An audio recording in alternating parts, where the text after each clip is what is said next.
नमस्कार, स्वागत है आपका एबीपी लाइव में। इस वक्त मौजूद हैं हम अलीगढ़ मुस्लिम विश्वविद्यालय में। हमारे साथ खास मेहमान मौजूद हैं अलीगढ़ मुस्लिम विश्वविद्यालय के पूर्व जनसंपर्क अधिकारी। उनसे बातचीत करेंगे और उनसे जानेंगे रटौल आम की अगर बात कही जाए तो पाकिस्तान इस आम को अपने यहाँ का बताता है, लेकिन इस खास आम के बारे में अगर बात कही जाए तो इस आम की जो बुनियाद है वो भारत से जुड़ी हुई है। भारत के साथ साथ जो मेरे साथ ख़ास मेहमान हैं उनसे भी जुड़ी हुई है। इन्हीं सारी बातों को जानेंगे और उनसे बातचीत करेंगे। ये जो आम है रटौल आम, आखिर इसकी ख़ास बात क्या है, इसकी पैदावार कहाँ से हुई? देखिए, पहले मेरठ जनपद, अब बागपत में खेकड़े के पास एक गांव है रटौल, जो अब नगर पंचायत भी बन गया है। वहाँ दुनिया में जितने आम हैं बड़ी तादाद में, वहाँ 600 से ज़्यादा आमों की किस्में पैदा होती है, प्रजातियाँ पैदा होती हैं। उसमें सबसे जो पॉपुलर आम है, उस गांव की पहचान बनाई पूरी दुनिया में, उसका नाम है रटौल। नवाब छतारी जो उत्तर प्रदेश के कृषि मंत्री थे, फिर बाद में मुख्यमंत्री भी हुए, राज्यपाल भी हुए, अलीगढ़ यूनिवर्सिटी के चांसलर भी हुए। 1934-35 में जब वो लंदन गए मैंगो फेस्टिवल में, तो वो रटौल आम को लेके गए थे। और उस वक्त इस आम को best mango of the world, यानी दुनिया का सर्वश्रेष्ठ आम जो है वो घोषित किया गया था लंदन में। तो उस वक्त से ज़ाहिर है लंदन में गई, एग्जीबिशन में गया, best mango of the world था।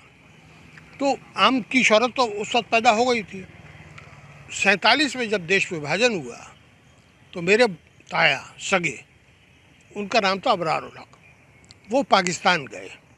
जब पाकिस्तान गए तो अपने गांव के आम की जो पौध है वो भी अपने साथ ले गए, और ले जाने के बाद उन्होंने वो पौध को वहाँ लगाया। और पाकिस्तान की जो वातावरण था, वायुमंडल था, उसका जो वो था, वो इतना उसको सूट किया कि वो पूरी दुनिया में वहाँ से आम पहुँचा। तो अबरार उल हक साहब ने एक काम ये किया, क्योंकि उसका नाम रटौल था, तो उन्होंने अपने वालिद के नाम पर उसका नाम अनवर रटौल रख दिया। आज पूरे पाकिस्तान से आम जो है वो अनवर रटौल जो पूरी दुनिया में जाता है। हिंदुस्तान का जो आम रटौल का है उसकी पैदावार भी कम है और उसको उस तरह के मौके नहीं मिले। फिर पाकिस्तान ने इसकी पॉपुलैरिटी को देखते हुए उसको अपना आम समझा और उन्होंने एक डाक टिकट भी इसके ऊपर रटौल के नाम पे, अनवर रटौल के नाम पर जारी किया। बड़ी बात। तीसरा ये किया कि ज़ियाउल हक जब राष्ट्रपति थे तो उन्होंने पब्लिक डिप्लोमेसी के लिए इंदिरा गांधी को अनवर रटौल भेजा कि मैं अपने इलाके का, अपने मुल्क का सबसे बेहतरीन आम जो है वो आपको भेंट कर रहा हूँ, पेश करता हूँ। रटौल ज़ाहिर मुझे अखबार में छपा हुआ, तो रटौल के लोग गए, उन्होंने जाके इंदिरा गांधी को वो आमों की वो पेटी पेश की। उन्होंने कहा कि जिस आम की ज़ियाउल हक बात कर रहा है वो हमारे हिंदुस्तान का ही नहीं है, बल्कि आपके 34 किलोमीटर दूर दिल्ली उसमें रटौल गाँव जो है वहाँ का है। तो इस तरह से मैं कह सकता हूँ। अच्छा, मेरे सगे दादा थे, उनके नाम पर ये आम है। मेरी पैदाइश जो है वो रटौल की है, तो मैं रटौल में पैदा हुआ हूँ। पढ़ने के लिए यहाँ आ गए, फिर नौकरी मिल गई और यहाँ सारा वो हुआ, लेकिन गांव से जड़ें जो है वो अभी है, मौजूद है। तो ये आम जो है अब पूरी दुनिया में, अतरौली में पैदा होता है, बुलंदशहर में पैदा होता है, सहारनपुर में पैदा होता है, मेरठ में पैदा होता है, लेकिन क्योंकि लोग जानते नहीं हैं, और अलीगढ़ में भी बड़ी तादाद में यहाँ बिकने के लिए आता है। लोगों को इल्म नहीं है, जो लोग रटौल के शौकीन हैं वही जानते हैं और उसी आम को ख़रीदते हैं, और जो बेचता है उसे भी ये मालूम है कि अलीगढ़ में कुछ परिवार हैं, कुछ लोग हैं जो रटौल आम के शौकीन हैं और उनको लेके देता है। तो ये जो इस वक्त आपके हाथ में मौजूद है जो आम है, इस रटौल आम की अन्य आमों की अपेक्षा जो क्या खास बात है? इसकी सबसे बड़ी खास बात तो ये है कि यानी जो रटौल का आम है वो अगर आप एक आम को अपने घर में रख दें तो उसकी महक से पूरा घर जो है वो महक जाता है, जो दुनिया के किसी आम में देखने को नहीं मिलती। रटौल आम की सबसे बड़ी खूबी जो ये है। दूसरा ये कि उसका छिलका जो है बहुत पतला होता है, पीले रंग का होता है, और गूदा बहुत होता है, और गूदे के अंदर मिठास होता है, और इतना मिठास होता है, और एक इस ख़ास तरीके से खुशबू आती है। अगर आप पेट जब खा लें तो उसके बाद में जब डकार आएगी तो एक मखसूस किस्म की डकार आएगी जो दूसरे आमों में देखने को, और बहुत गुठली बहुत छोटी होती है।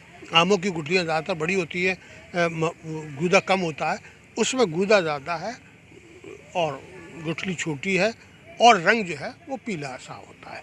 और देसी से ज़रा बड़ा होता है, तो लोग देसी समझते हैं। बाकी आम जो है दशहरी बहुत बड़ा होता है, चौसा बड़ा होता है, लंगड़ा बड़ा होता है, उसके मुकाबले में ये आम ज़रा छोटा होता है। लेकिन टेस्ट के एतबार से, स्वाद के एतबार से ये दुनिया में सबसे ज़्यादा खाया जाता है, सबसे ज़्यादा पसंद किया जाता है। और बड़ी तादाद में पाकिस्तान से ये आम जो है कनाडा, अमेरिका और आज भी लोग जो है वो सब ज़्यादातर वहीं से जाता है, अनवर अटॉल के नाम से जाता है। होना ये चाहिए था कि हिंदुस्तान में इसके ऊपर तवज्जो देते और इस आम को हिंदुस्तान की पैदा, मुझे ऐसा लगता है आने वाले कुछ सालों में रटौल गांव का नाम तो रहेगा, आम की जो वो है वो ख़त्म हो जाएगी, क्योंकि इतनी तेज़ी से अर्बनाइजेशन हो रहा है। मेरे जब मैं बचपन में था तो देखता था कि 650 किस्म के आम जो है वो रटौल में पैदा होते। कुछ आम तो ऐसे थे जिनको आप पहचान नहीं कर सकते। शरीफा और रटौल आम रख दिया जाए तो आप ये नहीं पहचान कर सकते ये शरीफा कौन सा और आम कौन सा है। बेर, जामन, इस तरह के आम जो है वो, एक आम तो उनका बहुत बड़ा होता था, 2.5 किलो का, तकरीबन 3 किलो का, उसका नाम था हाथी झूल।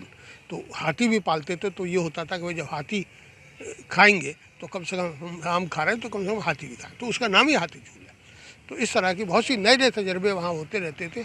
अब ज़ाहिर है ज़मीनें महंगी हो रही हैं, दिल्ली के करीब है, बड़ी तेज़ी में अर्बनाइजेशन हो रहा है और उसकी वजह से लोग जो है आम को मुनाफा बख्श चीज़ नहीं समझ रहे और उसकी वजह से काट रहे। होना ये चाहिए, अब भी एक तरीक़ा हो सकता है कि रटौल में एक बेहतरीन किस्म की नर्सरी बनाए और सिर्फ रटौल की फसल जो है वो तैयार करें और वो मुख्तलिफ़ जगहों पर अगर भेजें तो रटौल जो है वो अपने गांव से अलावा भी हर जगह वो नर्सरी के थ्रू उसके पौधे अगर चले गए तो रटौल महफूज हो जाएगा। ये बताइए, जैसे हमारे देश में इसकी पैदावार हुई, आपके दादा के द्वारा ये पौध लगाई गई, इस पौध को पाकिस्तान भेजा गया, तो जो पहचान जो है वो हिंदुस्तान से ही है। जी जी बिल्कुल है। लेकिन पाकिस्तान अपना क्यों बता रहा है? वो इसलिए बता रहा है कि उनको इल्म नहीं है। उनके पॉपुलर आम है ना, तो वो हमारे ताया ले गए, उन्होंने लगाया अपने वालिद के नाम पर। अच्छा, उन्होंने नाम ख़त्म नहीं किया, उसका नाम तब भी उन्होंने रटौल रखा। अनवर रटौल आज भी पाकिस्तान में जो कहलाता है, रटौल तो एक गाँव का नाम है जहाँ से ये पैदा हुआ। उसकी पहचान तो ख़त्म नहीं की, उन्होंने उसमें अपने वालिद का नाम जोड़ दिया। तो ये है पाकिस्तान, क्योंकि उनके पास हिस्ट्री बहुत कम है, उनको पता नहीं है, उन्होंने तो बल्कि डाक टिकट भी निकाल दिया। तो ये होता है, मैं एक दफ़े पाकिस्तान गया तो वहाँ ये सवाल उठा था, तब लोगों को पता चला कि साहब ये रटौल जो है वो हमारे यहाँ का नहीं है, बल्कि बागपत के पास खेकड़ा गांव है, गांव के पास का है। जी बिल्कुल, साफ तौर पर आप अंदाज़ा लगा सकते हैं हमारे देश यानी कि बागपत के पास रटौल गांव में उत्पत्ति होने के बाद पाकिस्तान इस आम को अपना बताता हुआ नज़र आ रहा है। ख़ास तौर पर अगर बात कही जाए तो रटौल आम जो है, जो अलीगढ़ मुस्लिम विश्वविद्यालय के पूर्व जनसंपर्क अधिकारी हैं, उनके जो दादा थे उनके द्वारा इस आम की पौध को पाकिस्तान दिया था। पाकिस्तान के द्वारा इस आम को अब अपना आम बताया जा रहा है। पाकिस्तान के द्वारा इस पर एक डाक टिकट भी जारी कर दी गई है। लेकिन राहत अबरार साहब के द्वारा पूरे मामले को लेकर गंभीरता से पूरे मामले को बताया है, साथ ही इस आम को देश में आगे ले जाने के लिए इस पर ध्यान देने की बात कही है। एबीपी लाइव से Khalid Ansari, Aligarh. For exclusive and insightful videos, subscribe to our new channel ABP Live Premium.